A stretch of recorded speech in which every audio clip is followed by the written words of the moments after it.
YouTuber मौसी की कहानियों में आपका स्वागत है। फरवरी माह का प्रारंभ हो चुका है और फरवरी को प्रेम का माह भी कहा जाता है। अंग्रेजी हिसाब से तो इसमें वैलेंटाइंस डे आता ही है, लेकिन हिंदी हिसाब से भी वसंत ऋतु को प्रेम की ऋतु कहा जाता है।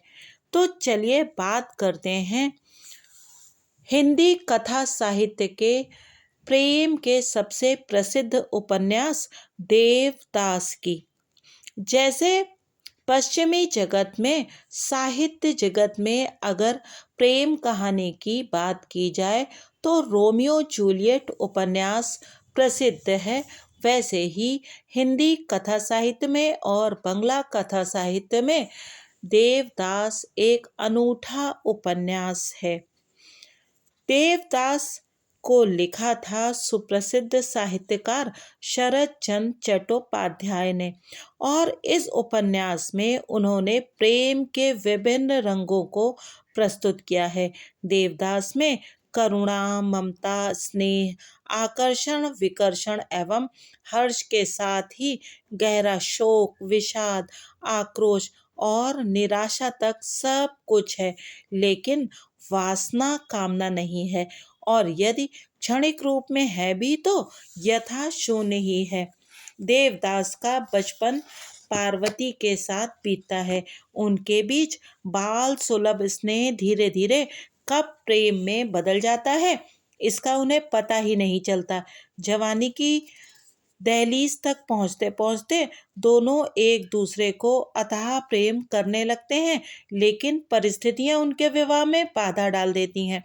पारो का विवाह अन्यत्र हो जाता है और निराश होकर देवदास शराब की शरण में चला जाता है। इस उपन्यास के लेखक श्रद्धेय शरद चंद्र जी चट्टोपाध्याय व्यथित नारी और पीड़ित जन को लेकर कथासार रचते थे। शरद बाबू बंगाल की भाषा एवं सीमा पार करके विश्व भर में लोकप्रिय हो गए हैं। सुप्रसिद्ध साहित्यकार विष्णु प्रभाकर ने उनके जीवन पर आधारित एक पुस्तक आवारा मसीहा की रचना की। इसे शरद बाबू की प्रामाणिक जीवनी माना जाता है। शरद बाबू का साहित्य बंगाली समाज के माध्यम से विश्व समाज की व्यथा कथा प्रस्तुत करता प्रतीत होता है।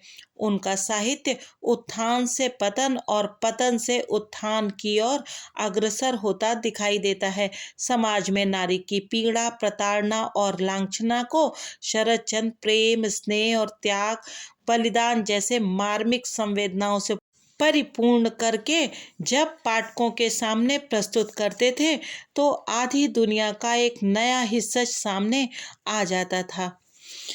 तो चलिए प्रारंभ करते हैं अपनी ये कथा प्रेम के महीने में। देवदास। देवदास पर बहुत सारी फिल्में बन चुकी हैं। हिंदी में तो ये फिल्में बहुत अधिक प्रसिद्ध रही हैं, जिनमें सन 1936 में बनी पहली फिल्म, जिसमें कि सुप्रसिद्ध कलाकार एवं गायक श्री कुंदन लाल सहगल जी ने काम किया था, और दूसरी सन 1955 में बनी थी, जिसमें दिलीप कुमार, सुचित्रा सेन और वैजंती माला जी ने काम किया था, और तीसरी फिल्म बनी 2002 में, जिसमें शाहरुख खान और माधुरी दीक्षित और ऐश्वर्या राय जी ने काम किया था।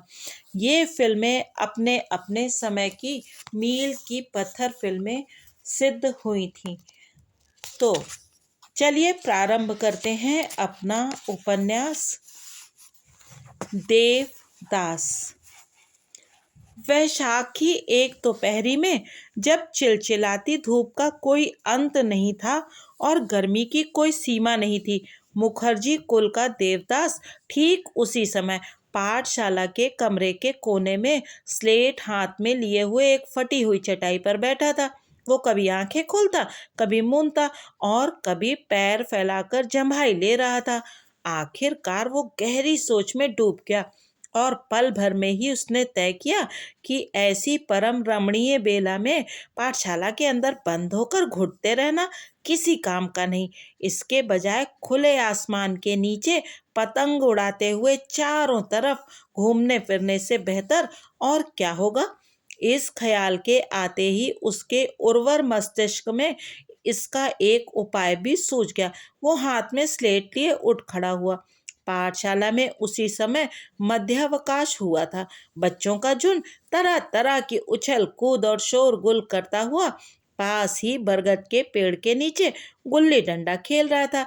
देवदास ने एक बार उस तरफ देखा। उसे मध्यावकाश नहीं मिला करता था, क्योंकि गोविंद पंडित कई बार देख चुके थे कि जब वह पाठशाला के बाहर निकल जाता है तब फिर वह लौट कर आना पसंद नहीं करता। उसके पिता ने भी इस बारे में मना कर रखा था।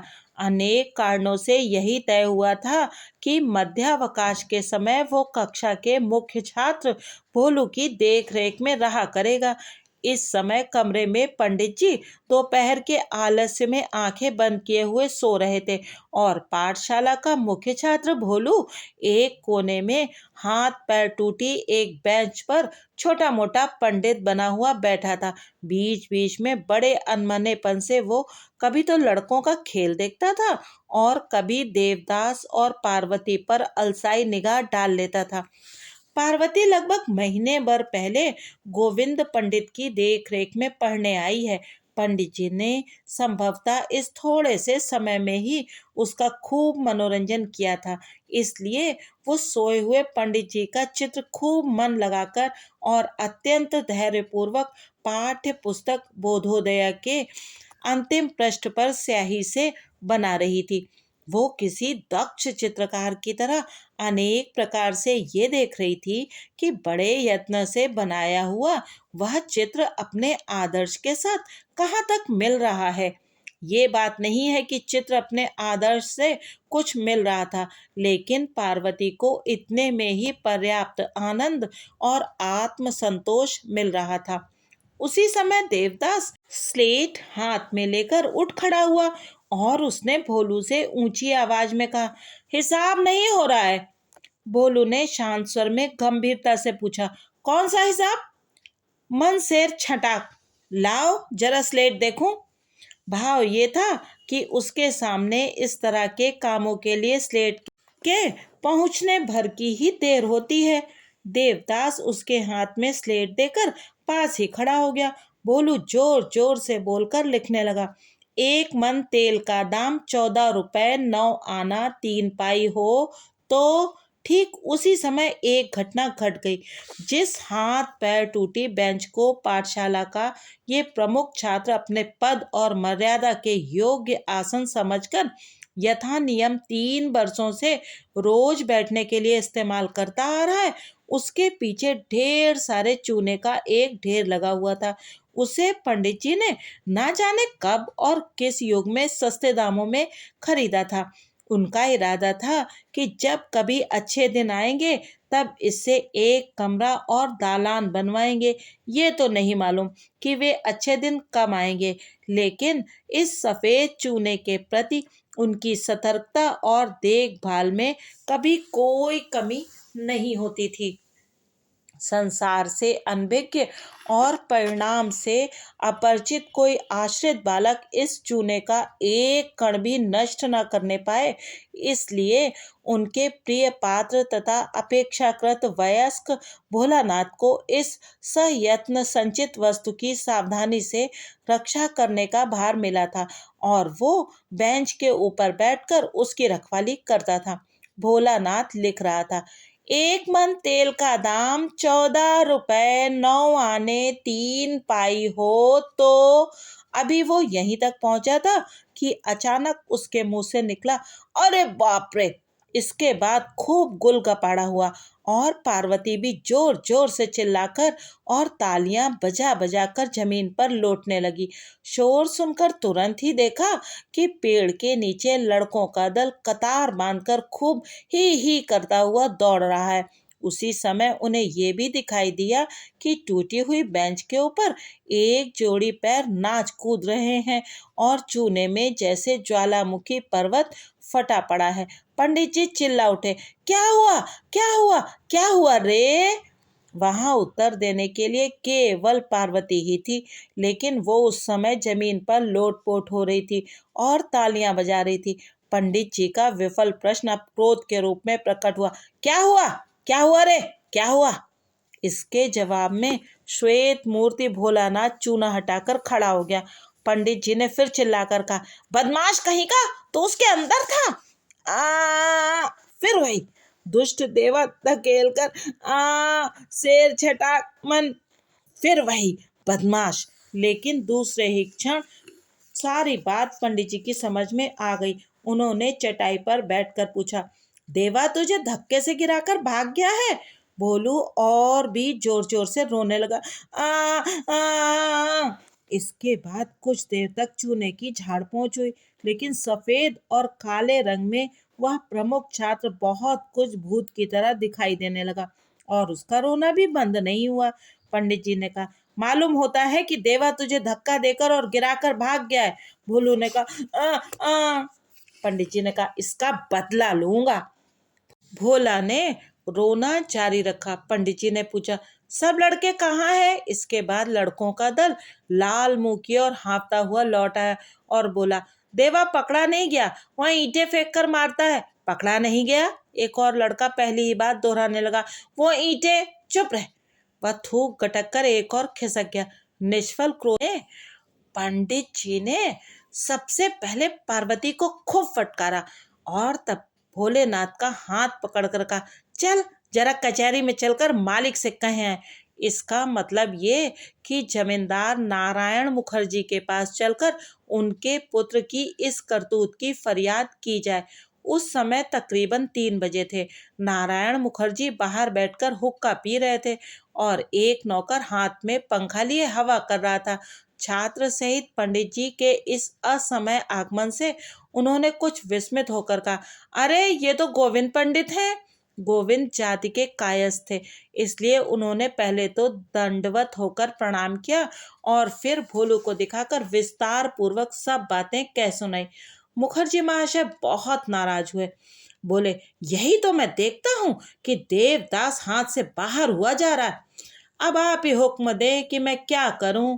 जमींदार साहब ने हुक्के की निगाली रखकर कहा, कहाँ गया है वो? मैं क्या जानूं, जो लड़के पकड़ने गए थे उसने उन्हें ईंटें मार मार कर भगा दिया। दोनों ही आदमी कुछ देर तक चुप रहे। फिर नारायण बाबू ने कहा, अच्छा घर आने दो, तब जो कुछ होगा करूंगा। गोविंद अपने विद्यार्थी का हाथ पकड़कर जब लौटकर पाठशाला में पहुंचे, तब उन्होंने अपने चेहरे और आंखों की भाव भंगिमा से सारी पाठशाला को संत्रस्त कर डाला और प्रतिज्ञा की कि यद्यपि देवदास के पिता यहाँ के जमींदार हैं, लेकिन फिर भी मैं उसे पाठशाला में नहीं घुसने दूंगा। उस दिन पाठशाला की छुट्टी कुछ पहले ही हो गई। चलते समय बालक आपस में तरह तरह की बातें करने लगे। एक लड़के ने कहा, उफ देवा कितना मजबूत है। दूसरे लड़के ने कहा, भोलू को खूब छकाया। उफ कैसा ताक का ढेला मारता है। एक और लड़के ने भोलू का पक्ष लेकर कहा, देख लेना भोलू भी इसका बदला लेगा। वह तो अब पाठशाला में आएगा नहीं जो उससे कोई बदला ले। इस छोटे से दल के साथ एक और पार्वती भी स्लेट और किताब हाथ में लिए हुए घर लौट रही थी। उसने अपने साथ साथ चल रहे एक लड़के का हाथ पकड़कर धीरे से पूछा, मणि क्या वे अब देवदा को सचमुच पाठशाला में ना आने देंगे? मणि ने कहा, नहीं किसी तरह नहीं। पार्वती खिसक गई। ये बात उसे बिल्कुल अच्छी नहीं लगी। पार्वती के पिता का नाम था नीलकंठ चक्रवर्ती। चक्रवर्ती महाशय जमींदार साहब के पड़ोसी थे, अर्थात मुखर्जी महाशय का जो बहुत बड़ा मकान था, उसी के पास चक्रवर्ती महाशय का भी छोटा सा पुराने ढंग का मकान था। उनके पास 10-5 बीघे जमीन जायदाद थी और 2-4 घर यजमान भी थे। जमींदार साहब के घर से भी उन्हें कुछ मिल जाता था। उनका परिवार अच्छी तरह से रहता था और उनके दिन मजे में कटते थे। पहले धर्मदास के साथ पार्वती की भेंट हुई। वह देवदास के यहाँ का नौकर था। जब देव 1 बरस की उम्र का था, तब से लेकर आज 12 बरस की उम्र तक वह देवदास के साथ ही है। वही उसे पाठशाला में पहुंचा जाता है और फिर छुट्टी के समय आकर घर ले जाया करता है। यह काम उसने नियम पूर्वक किया है और आज भी वो इसी काम के लिए पाठशाला की ओर जा रहा था। पार्वती को देखकर उसने पूछा, क्यों पारो, तुम्हारे देवदा कहाँ हैं? भाग गए हैं। धर्मदास ने आश्चर्यचकित होकर पूछा, भाग गए? क्या मतलब? उस समय पार्वती भोलानाथ की दुर्दशा की बात करके फिर नए सिरे से हंसने लगी। देखो धर्मदास, देवदा एकदम चूने के ढेर पर एकदम से उसे चित्त पटक कर। यद्यपि धर्मदास सारी बातें अच्छी तरह नहीं समझा, लेकिन पारो को हंसते देखकर वह भी हंस पड़ा। फिर हंसी रोककर कुछ आग्रह पूर्वक पूछा, बताओ पारो, क्या हुआ? देवदा ने भोलू को धक्का देकर गिरा दिया चूने के ढेर पर। अब धर्मदास ने बाकी बात भी समझ ली और बहुत ही चिंतित होकर पूछा, क्यों पारो, जानती हो इस समय वो कहाँ है? मैं क्या जानूं? नहीं, तुम जानती हो, बता दो। जान पड़ता है कि उसे बहुत भूख लगी होगी। हाँ, भूख तो खूब लगी होगी, लेकिन मैं बताऊंगी नहीं। बताओगी क्यों नहीं? बता दूंगी तो वे मुझे बहुत मारेंगे। मैं जाकर उन्हें खाना दे आऊंगी। धर्मदास कुछ संतुष्ट हुआ, बोला, अच्छा, दे आना और संध्या से पहले ही उसे बातों में भुलावा देकर घर ले आना। अच्छा, ले आऊंगी। घर पहुंचकर पार्वती ने देखा कि उसकी और देवदास की माँ ने भी सब बातें सुन ली हैं। उससे भी पूछा गया। हंसकर और गंभीर होकर जो कुछ उससे बना उसने कह सुनाया। इसके बाद उसने अपने आंचल में थोड़ी सी मूड़ी बांधी और जमींदार के एक आम के बाग में प्रवेश किया। वह बाग उन लोगों के घर के पास ही था। उसी के एक और बांस के झुरमुट के भीतर थोड़ी सी जगह साफ की गई है। जब देव को भागकर कहीं छिपना होता था, तब इसी गुप्त स्थान में वो चला आता था। भीतर पहुंचकर पार्वती ने देखा कि बांस के झुरमुट के बीच में देवदास हाथ में एक छोटा हुक्का लिए हुए बैठा है और बड़ों की तरह तंबाकू पी रहा है। उसका चेहरा बहुत गंभीर है और उस पर चिंता फिक्र छाई हुई है। पार्वती को देखकर वो बहुत खुश हुआ, लेकिन खुशी उसने जाहिर नहीं होने दी। तंबाकू पीते हुए उसने गंभीर भाव से कहा, आओ पार्वती, बैठो। पार्वती पास आकर बैठ गई। उसने अपने आंचल में जो कुछ बांध रखा था उस पर तुरंत ही देवदास की दृष्टि पड़ गई। उसने बिना कुछ पूछे ही आंचल खोल लिया और मूढ़ी खाना शुरू कर दिया। क्यों पारो, पंडित जी क्या कहते थे? उन्होंने सब बातें जाकर ताऊ जी से कह दी हैं। देवदास ने हुक्का जमीन पर रखते हुए आंखें फाड़कर पूछा, बाबूजी से सब बातें कह दी? हाँ। फिर क्या हुआ? अब वे तुम्हें पाठशाला में नहीं आने देंगे। मैं पढ़ना ही नहीं चाहता। इसी बीच वो मूढ़ी खाकर समाप्त कर चुका था। उसने पार्वती की ओर देखकर कहा, लाओ संदेश दो। संदेश तो मैं नहीं लाई। अच्छा तो लाओ पानी दो। पानी यहाँ कहाँ मिलेगा? देवदास ने कुछ बिगड़ कर कहा, अगर कुछ भी नहीं लाना था तो फिर आई क्यों? जाओ पानी ले आओ। देवदास का स्वर पार्वती को अच्छा नहीं लगा। उसने कहा, अब मैं नहीं जा सकती, चलो तुम ही चलकर पी लो। भला अभी क्या मैं वहां जा सकता हूँ? तो क्या यहीं रहोगे? अभी तो यहीं रहूंगा, फिर कहीं चला जाऊंगा। पार्वती का मन दुखी हो गया। देवदास की परेशानी देखकर और बातें सुनकर उसकी आंखों में जल भर आया। उसने कहा, देवदा, मैं भी चलूंगी। कहाँ, मेरे साथ? धत, ऐसा कहीं होता है? पार्वती ने सिर हिलाकर कहा, मैं तो जरूर चलूंगी। नहीं, तुम्हारे जाने की जरूरत नहीं है। जाओ पहले पानी ले आओ। पार्वती ने फिर सिर हिलाकर कहा, मैं तो चलूंगी। जाओ पहले पानी लाओ। नहीं, मैं नहीं जाऊंगी, तुम पीछे से भाग जाओगे। नहीं, मैं नहीं भागूंगा। लेकिन पार्वती उसकी इस बात पर विश्वास नहीं कर सकी, इसीलिए वहीं बैठी रही। देवदास ने फिर हुक्म दिया, जाओ, कह रहा हूं ना। पार्वती चुप रही। इसके बाद उसकी पीठ पर एक घूंसा पड़ा। जाएगी नहीं?